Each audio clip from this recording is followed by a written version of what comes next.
Hi, welcome back. My name is Taylor, and this is the Wool Needles Hands podcast. We're gonna do a little bit of a review, and not only is this a mid-project review for a pattern that I think you're going to enjoy, one you probably have heard of, but it's also for a yarn that you might also have heard of as well, one that is new to me in terms of new in my hands, but also a yarn shop that my sister-in-law introduced me to in Santa Fe, New Mexico, that I know you're going to love. So I can't wait to share with you a little bit of a review, but more just a show and tell or share and tell or whatever you want to call it, of these particular parts of my recent trip to Santa Fe, New Mexico. And this trip was full of awesome things to do. We went camping and we spent really great time with family. We did a lot of karaoke and I got to immerse myself into some of the fiber arts community that Santa Fe has to offer. And let me just tell you, even considering what I participated in being rather small, the community in general of fiber arts makers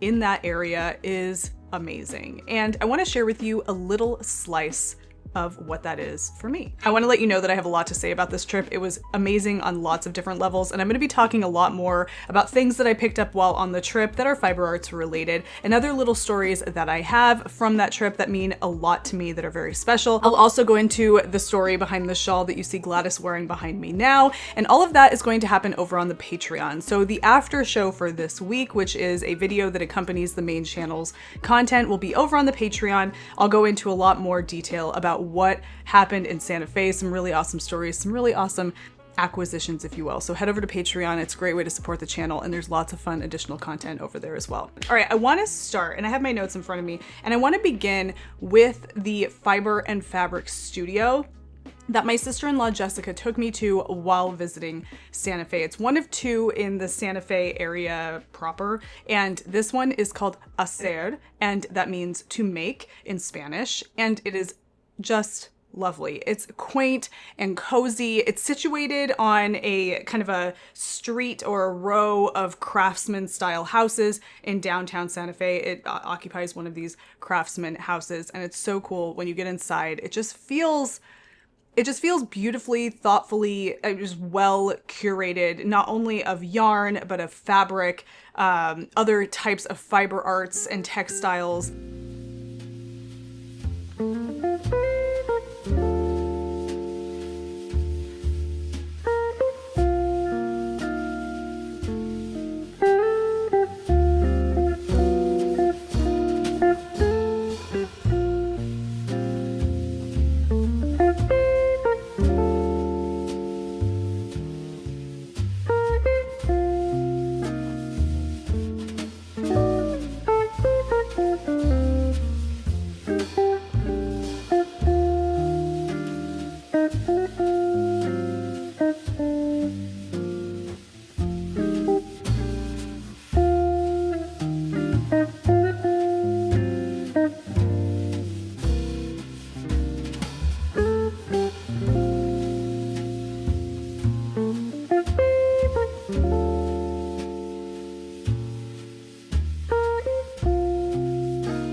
they feature local dyers. There are a few local dyers that are featured, and if you head over to Hacer's website, you can see the lists of the locals that they feature in the shop. One of them being Long Dog Yarn, and I talked about Long Dog Yarn a long time ago on the channel when the channel was just a baby. And this is by Long Dog Yarn. This is her Dark Dimension colorway. And that was Brandy, who is the dyer there. Now, when I remember talking about Long Dog Yarn, I remember Brandy being based out of Los Angeles. I may be wrong, but she is a Santa Fe local now, and so it was really cool to see her yarn in the shop in Hacer. Gorgeous shop, but I really want to go into kind of my experience with this shop. I felt like the staff at the shop was very helpful. They allowed you to shop, walk around, and browse without, I don't know. I mean, you want people to be helpful, but sometimes you can have, what is it, like overly helpful? It wasn't anything like that. They enjoyed having you look and browse and just appreciate what they had on offer, but you knew that they were there to offer help if you needed it, to answer some questions. And everybody that I encountered that were staff in the shop were incredibly knowledgeable. The owner of the shop, whose name is also Jessica, was lovely. I met her, and the interaction between her and I was really fun, and I will tell more about this over on the Patreon, but it was a really fun exchange, and I loved getting to know her, and you could tell she takes such pride in her shop, and she absolutely ought to. I know that she moved to Santa Fe during the pandemic, and that is when she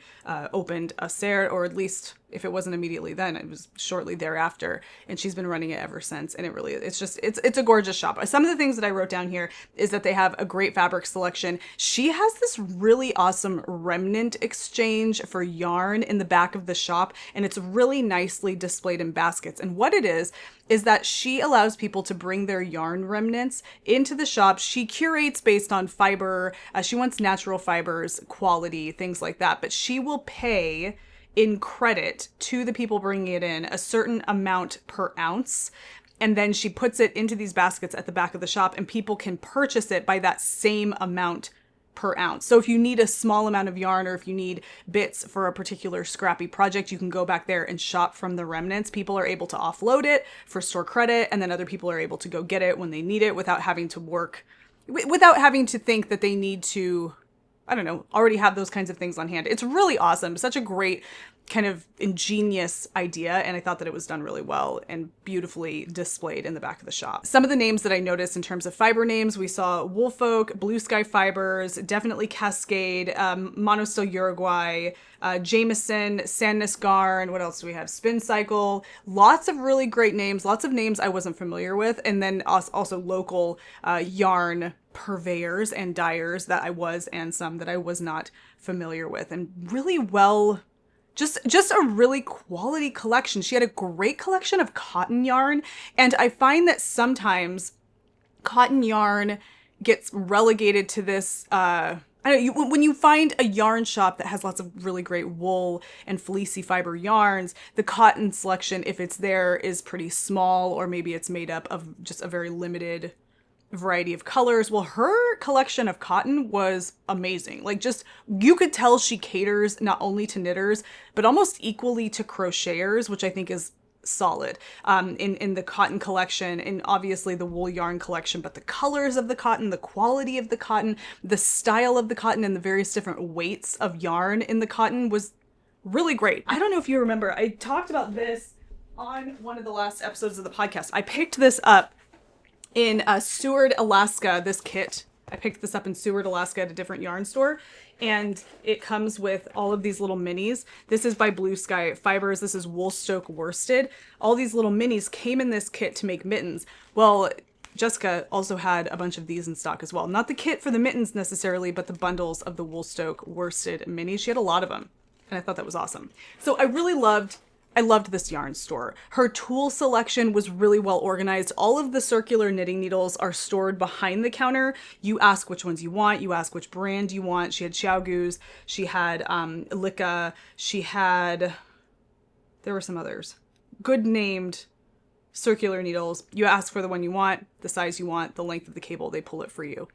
bada bing, bada boom. And the counter where you check out is a cutting table too, which I thought was really cool. It was just all so thoughtful and well organized, and I loved looking around in there. My sister-in-law went back for the Woolfolk trunk show that was happening very shortly after I left town, and I was a little envious because let this lead me to my next thing that I want to share with you here that I picked up at Hacer that I have never fondled in my life, and I'm so happy that I had an opportunity to do that here. And that is, and I wish I had like the skein form to show you, but that is Woolfolk Far. It is a worsted weight chainette construction ultra merino yarn. It's Patagonian merino. It is sustainably sourced. They work with Ovis 21 for sustainable land practices. It's really a wonderful yarn brand. If you don't know much about Woolfolk, definitely look into it. I would like to do a deep dive on Woolfolk and share it with you here on the channel, because after getting this yarn at the shop and kind of diving into it myself, I found them to be quite inspiring. But these are the yarns, the colors that I picked up at the shop in the Woolfolk Far collection. Again, worsted weight, chainette construction, buttery soft. We're talking 17.5 micron merino here. It feels like cashmere. It's fuzzy like cashmere. I'm hoping it doesn't pill like cashmere or even like some ultrafine merinos can pill, but pilling is just a part of this, right? If it does, it's whatever. This stuff is like so buttery soft, I can't even tell you. And I love the chainette construction. I didn't think I would be into something like that until I saw this yarn. Honestly, really, I wish I'm working with it, and that's something else I want to talk to you about. So I don't have it in skein form anymore. I'll put a picture up so you can see what it looks like in skein form. But you may be able to see with this lighter color here, it has that chainette construction. It kind of looks like a little I-cord, if you will, and it's nice. Now, the chainette construction is great. It gives it kind of a nice definition while being very airy and lofty. However, because it's almost braided kind of loosely, imagine a loose I-cord, it can tend to split. That's not a fault of the yarn. It's just more or less something to pay attention to so that when you're knitting, you're not getting too picky with your stitches, right? Like you're kind of paying attention to what you're doing because it can split. And when you see how I'm using it, you can understand why maybe that's come up in this particular project. The colors that I selected were from I have a picture of the actual collection of Woolfolk that she had in the shop when I was there. And I know that got like, you know what, I should show you. I'll show you the picture I took when I was there. I'll show you the picture that my sister-in-law took when she went to the trunk show. Gives you an idea of the color palette that Woolfolk offers this yarn base in, if you will. It's very earthy. I don't want to say it's muted because it's not muted. These colors are rich and delectable and delicious, and I love them. But it is an earthy, I get a very Southwest vibe. I don't know why when I think of earthy colors, I think about the Southwest, because earthy colors can literally come from anywhere, but you might know what I mean. Maybe it's because I was in New Mexico, who knows. But loved it, loved the colors. They don't have actual word names, they have number names. So I have colorway 00, colorway 13, colorway 05, and colorway 45. And I absolutely love them. I purchased the yarn before I knew what I was going to do with it. You know, as you do. But I kind of had an idea that I wanted to do something with all four of these together. So like a 4-color colorway piece, maybe a hat, maybe something that wasn't a hat. Not a lava lamp, but not unlike a lava lamp. But obviously something that I only needed 4 skeins for. The skeins run at about $22 US per skein. And so, you know, I'm trying to keep this to a reasonable amount, considering that these absolutely were not the only things I purchased in that store. So I wanted to stick to 4 skeins. Well, I put into Ravelry the yarn here, which is Woolfolk Far, and I wanted to see what pattern options it gave me. And it gave me one that I actually already had in my library, and that is the Moonwake Cowl by Andrea Mowry. This is a lovely color work cowl. It is double thick. It is a, you knit it double thick, and then you, I guess, I'm assuming you're going to Kitchener the stitches together, maybe not Kitchener, but you're going to graft the stitches, the live stitches together at the end so you don't have any ends to weave in. It's really gorgeous. This is called a Mobius strip cowl. You know, I believe that when Andrea Mowry was calling this a Mobius Cowl. You can see in the pattern, the spelling for Mobius is Moebius, I believe. I'm not really sure, which I thought was kind of interesting. But I believe if what she's referring to is the fact that when you make this cowl, you twist it one turn like this before you seam it together. That is actually a Mobius strip. However, the spelling is differently. It's different. It's Mobius, and there's the two little dots over the O. I don't know what you call those, but I know that they're there because it's named after a man by the name of Auguste Ferdinand Mobius. He was a mathematician.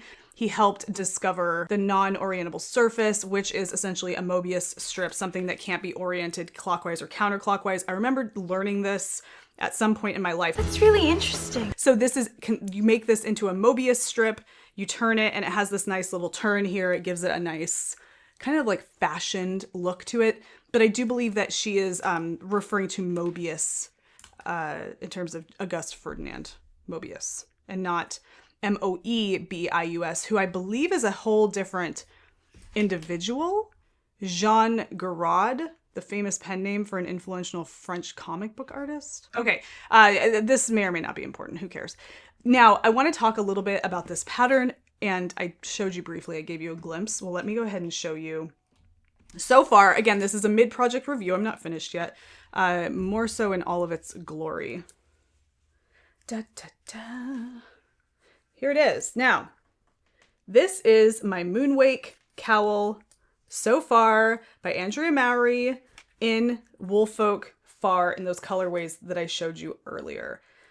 You guys, I started this as soon as we got in the car in Santa Fe to head home, and I finished, I can actually tell you, because I made it all the way to here by the time we got home. So that's 9 hours in the car. I took a nap at one point too, so it wasn't the full 9 hours, but I made it all the way here by the time that we got home. It is a tube, so I'm knitting a tube.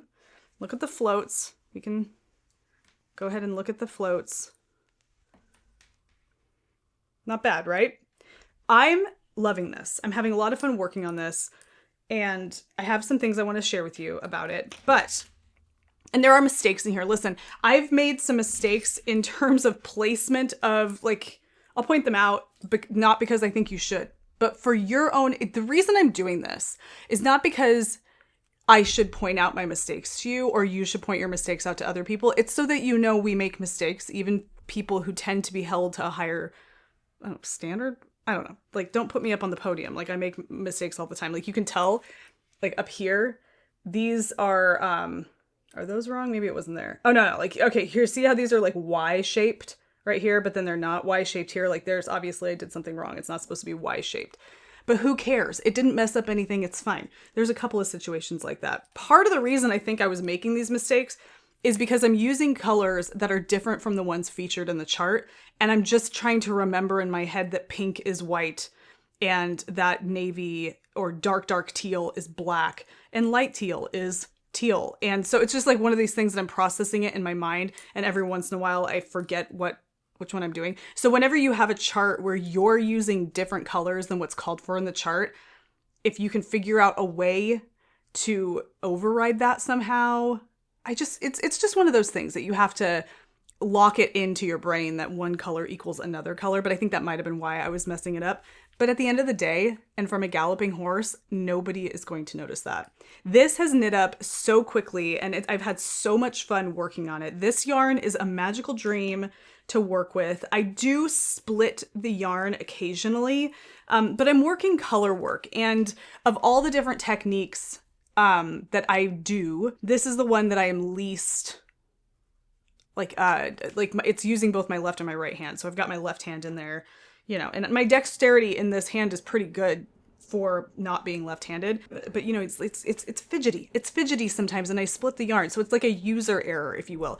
But I love this. If you like doing color work, if you're confident with holding two colors together and carrying yarn up the side inside the project, this is a really fun one. It looks complicated, and I'm not going to say it's not complicated, but it's not as complicated as it looks.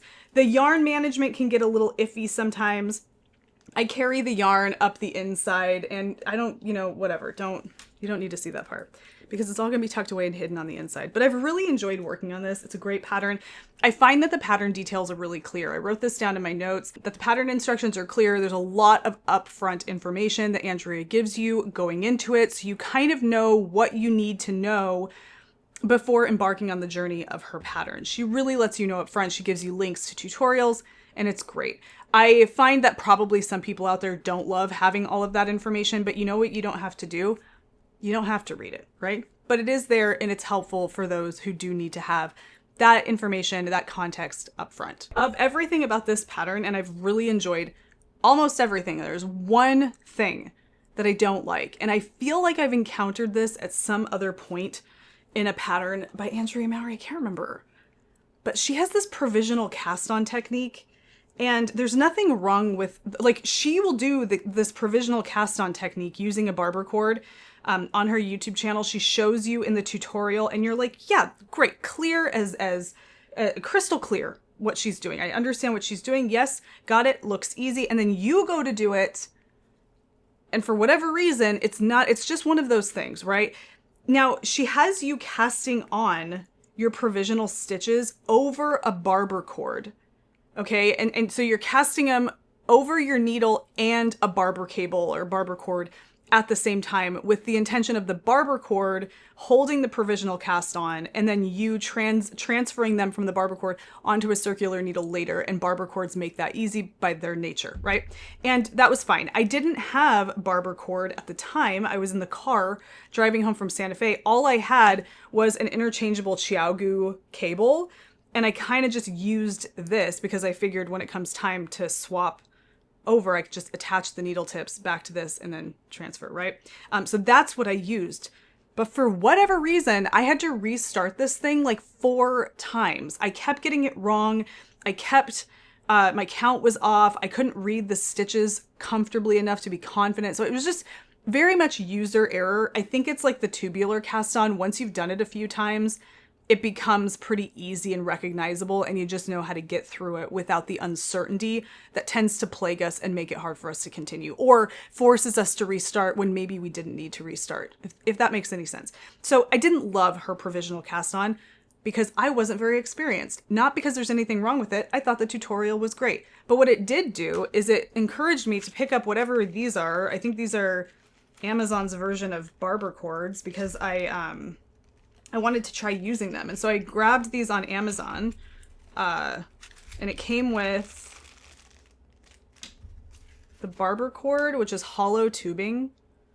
It's just like, I don't know if you can, it's just a hollow tube, because you can stick that up on the tips of your needles and then transfer stitches off of the tubing onto the needle. And then it also came, I don't know what this is. Oh, I guess this is if you're using it, to hold. It kind of holds it on. I don't know, it came with these. I can link to these down below if you are interested, or you can purchase the real ones. I didn't know if this would be something I would want to use, but yeah, looking at it now, I can see where that could be helpful. So I'm adding that to my collection of doodads that I use to make knitting easier. That's kind of something I was inspired to purchase, thanks to Andrea Mowry's provisional cast on. Drove me bonkers. Okay, so we have, Moonwake Cowl by Andrea Mowry. Loving this. If you like color work, this is a great one. Also, to speak to the design of this, I think, first of all, the Mobius design where it is like that twist in there, I think that that's so cool. I think it makes for such a cool looking cowl. It looks kind of, I love the design. I love the way that she put all the different color work elements in here. It does have a very Southwest vibe. I'm sorry. It just does. It really does. But of course, you could say it has any kind of vibe and I would believe you. It's really lovely. I like the colors I chose here, but I really like the ones that she has in the pattern as well. But what I can tell you is I think that this is a fantastic design to sample Woolfolk Far. I am having so much fun working on this with that yarn. I'm sold on this yarn. It is not going to be the last time that I work with that yarn. In fact, I've got my eyes on another color, a bright red color that I think is just gorgeous. But I love this. This is about how far I am. I'm not quite halfway through. I'm about a third of the way through, maybe a little more. And I'm loving it. And what I love even more is that I'm not gonna have to weave in a ton of ends when I'm done, because Andrea apparently has that all sorted out for me. In the end, I'm just gonna you know, stitch it together and it's gonna be done. Well, there you have it, folks. The Moonwake Cowl, the Woolfolk Far, Hacer, fiber and fabric and fiber studio. I don't want to just call it a yarn shop because it is so much more than that. Jessica has pulled it together to be so much more than that, and it's a magical place. If you're ever in Santa Fe, definitely check out Hacer. I loved it. And that's that. If you guys would like to hear me talk about what else I got from Hacer, and I think you're going to love that as well, and some other great stories from our Santa Fe trip that are fiber arts related, head over to the Patreon. That's what's going on right now. So you will find that after show later this week with an additional video later this week. And I hope you guys are having a great end to your summer or end to your winter, wherever you may be. And I will catch you in the next one. Bye.